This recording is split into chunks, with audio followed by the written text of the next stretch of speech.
We love conservation. We love the environment and conservation and looking after God's world. It's living with the effects of having some of the conservation within the building. It's not like having them in your loft at home, for example. It's more like having them in your dining room. Rather than looking at it as destructive, there's a lot of negative interaction. In other words, when the bats are roosting, there will be droppings falling out of the roost onto the floor. So somebody's got to come in and do a lot of cleaning before all these events take place. Particularly for those who have the role of being volunteer cleaners, it's disheartening. They can come in and clean and spend 2 or 3 hours cleaning, and then they go home and within a couple of hours, it's as if they'd never been here. They don't want to get rid of the bats, they just want to reduce the burden the bats are placing on them and the church so that they can carry on the functions of the church. So a lot of my challenge is about how to try and solve that, how to accommodate both the needs of the people whilst also bats.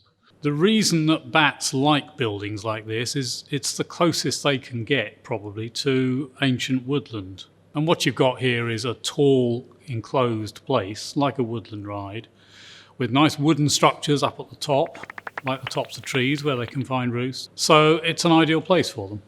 So last year we did 4 surveys here, dawn and dusk. In fact, I actually slept here the night between the surveys, which was lovely. I slept, I think, where we're sitting now. But what it meant is we could watch the bats' behaviour. The bats would come out of a beam at the top of the roof.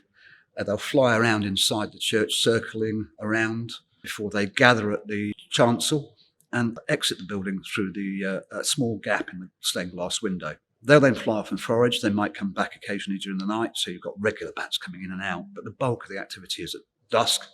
And then at dawn, they tend to gather outside the church, outside the stained glass window where there's a hole. They'll, again, socialise, chattering away before entering inside the church.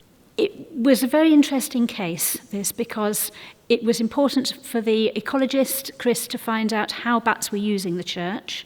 And he then came forward with proposals. One, to filter the bats coming into the church into a new bat box inside the chancel.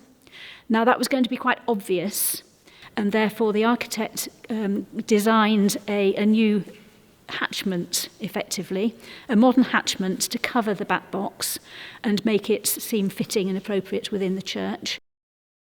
So once we've a new external access point to where they're roosting, we can look at potentially creating a new roosting point around the bat access, which is how we arrived at creating a rather charming bespoke bat box with heraldic shields on it that honour some of the historical families associated with the church.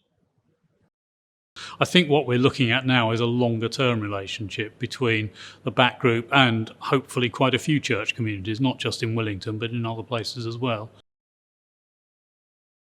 So we've got the bats and our responsibility to them. We've got the building and our responsibility as stewards of a beautiful historic building. And we've also got the living community, the church, the people who meet here week in, week out, and the people from the village for whom this is their church. And now, with the introduction of the Bats in Churches class licences, all 3 of those have an equal voice.